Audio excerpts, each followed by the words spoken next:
ನಮ್ಮ ಹುಡುಗ ಆಗ್ಲೇ ನಮ್ಮನ್ನ ಮಿಸ್ ಮಾಡ್ಕೊಳ್ಳೋದಕ್ಕೆ ಶುರು ಮಾಡ್ಬಿಟ್ಟ.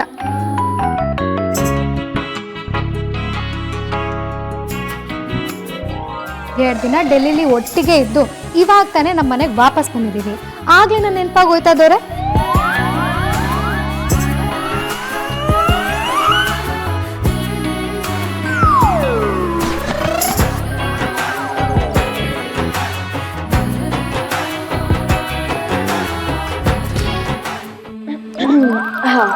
ಹಲೋ ರೌಡಿ ಬೇಬಿ, ಇದು ದೊರೆ ಅಲ್ಲ, ದೊರೆದು ಪೂರ ಕಾಂದ ಕಣ್ಣು ಬಾಯಿ ಬಿಟ್ಕೊಂಡು ಫೋನ್ ಸುತ್ತಾನೆ ಇದೆ.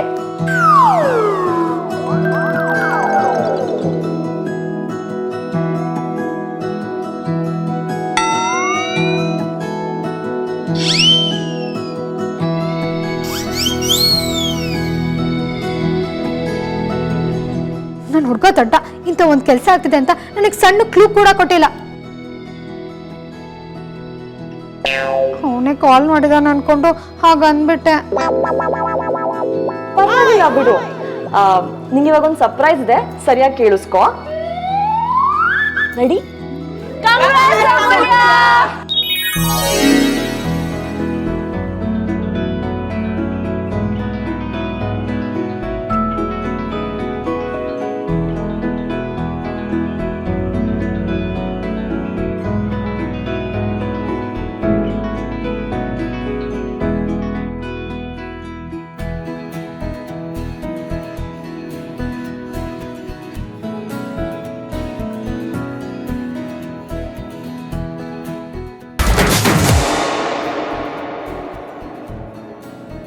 ನಮ್ಮ ಸಿಸ್ಟರ್ ಇಲ್ಲಿ ರೂಮ್ ಸೇರ್ಕೊಂಡಿದ್ರೆ ಇವರೆಲ್ಲ ಇಲ್ಲಿ ಹಬ್ಬ ಮಾಡ್ತಾವ್ರೆ.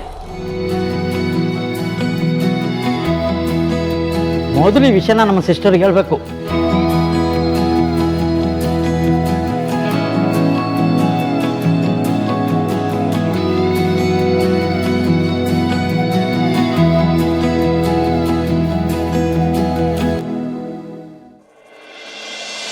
ಅಣ್ಣ, ಈ ಅಮ್ಮಗೆ ಹೇಗೆ ಪ್ರಪೋಸ್ ಮಾಡ್ದೆ? ಅವಳಿಗೆ ನೀನ್ ಪ್ರಪೋಸ್ ಮಾಡ್ತೀಯ ಅಂತ ಗೊತ್ತಿತ್ತಾ? ಅವ್ಳು ಫುಲ್ ಎಕ್ಸೈಟ್ ಆಗಿದ್ಲು ಅನ್ಸುತ್ತೆ ಅಲ್ಲ? ಅಲ್ಲೇ ಫುಲ್ ಕುಂಡಾಡಿರ್ಬೇಕು ಅಲ್ವಾ? Calm down, relax. ಯಾಕೆಲ್ಲ ಒಂದೇ ಹೊಸಲ್ಲಿ ಕೇಳ್ತಿದ್ಯಾ? ಅಲ್ಲಿ ಏನಾಯ್ತು ಅಂತ ಕ್ಲಿಯರ್ ಆಗಿ ಹೇಳೋವರೆಗೂ ನಿನ್ ಸಮಾಧಾನ ಆಗಲ್ಲ. ಸೆಕೆಂಡ್ ಬೈ ಸೆಕೆಂಡ್ ಅಲ್ಲಿ ಏನಾಯ್ತು ಅಂತ ಎಕ್ಸ್ಪ್ಲೇನ್ ಮಾಡು. ನಿನ್ ಬಾಯಲ್ಲಿ ಅದನ್ನ ಕೇಳ್ಬೇಕು ಅಂತ ಸಖತ್ ಆಸೆ ಆಗ್ತಾ ಇದೆ.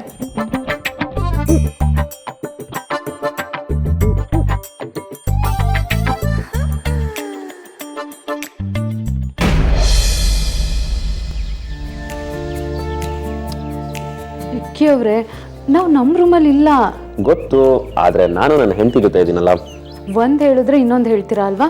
ಸರಿ, ನಾನೊಂದು ಕೇಳ್ತೀನಿ, ಅದಕ್ಕೆ ಪ್ರಾಮಾಣಿಕವಾಗಿ ಆನ್ಸರ್ ಮಾಡ್ತೀರಾ? ನಿಮ್ಗೆ ನನ್ನ ಮೇಲೆ ನಂಬಿಕೆ ಇದ್ರೆ ಹೇಳಿ, ಇಲ್ಲಾಂದ್ರೆ ಬಿಟ್ಬಿಡಿ. ಪ್ರಿಯ ಹೆಂಡತಿ, ನಾನು ನಿಮ್ಮನ್ನ ತಾಜ್ ಮಹಲ್ಗೆ ಕರ್ಕೊಂಡೋಗಿಲ್ಲ ಅನ್ನೋದು ಬೇಜಾರಿದೆಯಾ ನಿಮಗೆ? ಖಂಡಿತ ಇಲ್ಲ. ಚೂರು ಇಲ್ವಾ? ಚೂರ್ ಅಂದ್ರೆ ಚೂರು ಇಲ್ಲ. ಹೌದಾ? ಅದೇಗೆ ಸಾಧ್ಯ? ಹೇಗಂದ್ರೆ ನೀವು ಹೋಗಿರೋ ಉದ್ದೇಶ ಆಗಿತ್ತಲ್ವಾ? ಅಂದ್ರೆ ನೀವು ಒಬ್ಬರೇ ಹೋಗಿದ್ರಿಂದಾನೇ ನಿಮಗೆ ಟೈಮ್ ಸಿಕ್ತು. ಆ ಟೈಮಿಂದಾನೇ ನೀವು ಬಾವ ಮತ್ತೆ ಅಮ್ಮನ ಒಂದ್ ಮಾಡೋಕ್ಕಾಗಿದ್ದು. ನಾನೇನಾದ್ರೂ ನಿಮ್ಮ ಜೊತೆ ಇದ್ಬಿಟ್ಟಿದ್ದಿದ್ರೆ ಏನ್ರಿ ಹೆಂಡತಿ? ಏನಿಲ್ಲ ಬಿಡಿ. ಏನು ಇಲ್ಲ ಅಂದ್ರೆ ಇಷ್ಟೊಂದೆಲ್ಲ ಹೇಳ್ತಿದ್ರಾ? ಪ್ಲೀಸ್ ಹೇಳಿ ಹೇಳಿ ಹೇಳಿ. ಇಲ್ಲಪ್ಪ, ನಂಗೆ ನಾಚಿಕೆ ಆಗುತ್ತೆ. ನೀವು ನಾಚ್ಕೊಳ್ಳೋದು ನೋಡಿದ್ರೆ ನನಗೆ ಗೊತ್ತಾಯ್ತು ಬಿಡಿ. ಏನ್ ಗೊತ್ತಾಯ್ತು? ನೀವೇನಾದ್ರೂ ನಮ್ಮ ಜೊತೆ ಬಂದಿದ್ರೆ ನಾನು ಇದೇ ತರ ನಿಮ್ ಸೆರಗಿಡ್ಕೊಂಡು ನಿಮ್ ಸುತ್ತ ರೂಮಲ್ಲೇ ಇರ್ತಿದ್ದೆ.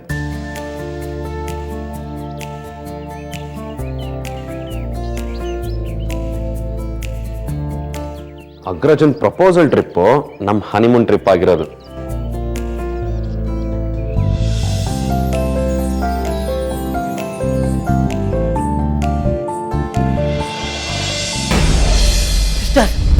ಸಿಸ್ಟರ್ ಪೊಕ್ಕಳು ಸಾಯಿ. ಅದೇ ವೇದಾತ್ ಬರ್ತಾವನೆ. ಅವ್ನು ಬರೋ ಜೋಶ್ ನೋಡಿದ್ರೆ ಅವ್ನು ಯಾವುದೋ ಮಹಾ ಯುದ್ಧ ಗೆದ್ದು ಬಂದಂಗೆ ಬರ್ತಾವನೆ. ನೀನು ಯಾವ ಹುಡುಗಿರ್ ಸವಾಸ ಮಾಡಬಾರ್ದು ಅಂತ ಅವನು ಬೆಳೆಸ್ತೇ ತಾನೆ. ಅದಕ್ಕೆಲ್ಲ ಮಿಟ್ಕಲಾಡಿ ಬೆಂಕಿ ಹಾಕ್ಬಿಟ್ಟವಳೆ. ನಾವೇನು ಆಗಬಾರ್ದು ಅಂದ್ಕೊಂಡಿದ್ವೋ ಅದೇ ನಡೀತದೆ. ಕೋಪದಲ್ಲಿದ್ದೀನಿ. ತಲೆ ಕೆಡ್ಸಿದ್ರೆ ಅವನಿಗಿಂತ ಮುಂಚೆ ನಿನ್ನ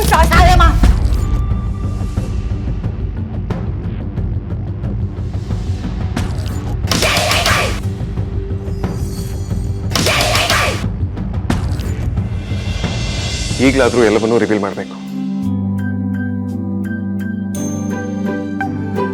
ಅದಕ್ಕೆ ಅವ್ರು ಹೇಗೆ ರಿಯಾಕ್ಟ್ ಮಾಡ್ತಾರೋ ನನಗೆ ಗೊತ್ತಿಲ್ಲ. ಅಮ್ಮ ಒಪ್ಕೊಂಡ್ರೆ ಅವ್ರ ಮೂಡ್ ನೋಡಿ ಎಂಗೇಜ್ಮೆಂಟ್ ಯಾವಾಗ ಇಟ್ಕೊಳ್ಳೋದು ಅಂತ ಡಿಸ್ಕಸ್ ಮಾಡಬೇಕು. ಅಣ್ಣ ಒಂದು ನಿಮಿಷ. ವೇದಾಂತ್, ನೀನು ಆಗ್ರಾದಲ್ಲಿ ಅಮೂಲ್ಯಕ್ಕೆ ಪ್ರಪೋಸ್ ಮಾಡಿರೋ ವಿಚಾರ ಸುಹಾಸಿನಿಗೆ ಗೊತ್ತಾಗಿದೆ.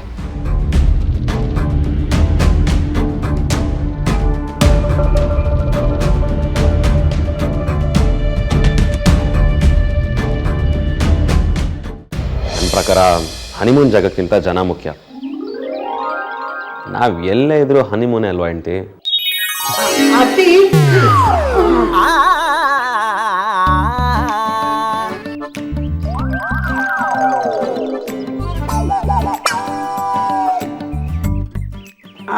ಆರ್ತಿ, ಅದು ಆದ್ಯಾಗೆ ಉಪ್ಪಿನಕಾಯಿ ತುಂಬ ಇಷ್ಟ, ಕೊಡೋಣ ಅಂತ ಬಂದೆ.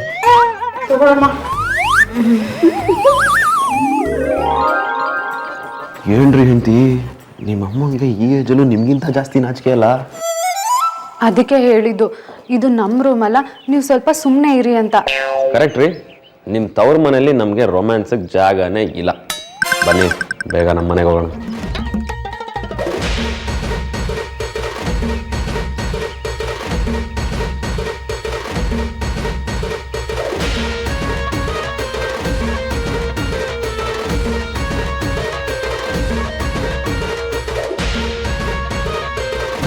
ಅವಳಿಗೆ ನಾನು ಪ್ರಪೋಸ್ ಮಾಡ್ತೀನಿ ಅಂತಾನೆ ಗೊತ್ತಿರಲಿಲ್ಲ.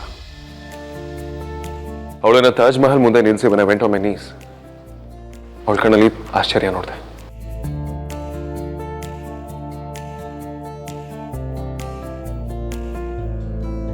ಅವಳಿಗೆ ಅದನ್ನ ನಂಬೋದಿಕ್ಕೆ ಆಗ್ತಾನೆ ಇರಲಿಲ್ಲ. Yes, she was really excited. ಇರು, ಮೊದಲು ನಾನು ಇದನ್ನ ಅಮ್ಮನಿಗೆ ತಿಳಿಸ್ಬೇಕು. ಅಣ್ಣ ಇವಾಗಲೇ ಹೇಳ್ತೀಯಾ? ಇನ್ಯಾವಾಗ ಹೇಳಬೇಕು? ಈಗ ಆಲ್ರೆಡಿ ಲೇಟ್ ಆಗಿದೆ. ಅದ್ಯಾ ನಾನು ಈಗಲೂ ವಿಷಯ ತಿಳಿಸಿಲ್ಲ ಅಂದ್ರೆ ತಪ್ಪಾಗುತ್ತಲ್ವಾ? ಇದನ್ನು ಅವರಿಂದ ಮುಚ್ಚಿಡ್ಬೇಕು ಅನ್ನೋದು ನನ್ನ ಇಂಟೆನ್ಷನ್ ಅಲ್ಲದೆ ಇದ್ರು ಅದು ಅದೇ ಥರನೇ ಆಗ್ತದೆ. ಅದಕ್ಕೆ ಈಗಲಾದರೂ ಎಲ್ಲವನ್ನೂ ರಿವೀಲ್ ಮಾಡಬೇಕು. ಅದಕ್ಕೆ ಅವ್ರು ಹೇಗೆ ರಿಯಾಕ್ಟ್ ಮಾಡ್ತಾರೋ ನನಗೆ ಗೊತ್ತಿಲ್ಲ. ಅಮ್ಮ ಒಪ್ಕೊಂಡ್ರೆ ಅವ್ರ ಮೂಡ್ ನೋಡಿ ಎಂಗೇಜ್ಮೆಂಟ್ ಯಾವಾಗ ಇಟ್ಕೊಳ್ಳೋದು ಅಂತ ಡಿಸ್ಕಸ್ ಮಾಡಬೇಕು. ಅಣ್ಣ ಒಂದು ನಿಮಿಷ. ವೇದಾಂತ್, ನೀನು ಆಗ್ರಾದಲ್ಲಿ ಅಮೂಲ್ಯಕ್ಕೆ ಪ್ರಪೋಸ್ ಮಾಡಿರೋ ವಿಚಾರ ಸುಹಾಸಿನಿಗೆ ಗೊತ್ತಾಗಿದೆ.